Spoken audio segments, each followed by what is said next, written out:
How to download and install Binance app on your iPhone. Hello guys, this is Atticus and welcome back to another tutorial video. In today's video, I'll teach you guys how you guys can download and install Binance on your iPhone. So without any further ado, let's dive right into it.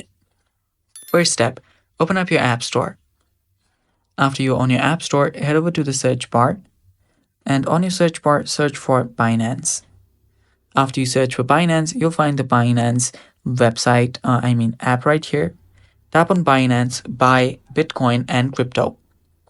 Then tap on the install button. You might get install or get button instead of this cloud icon.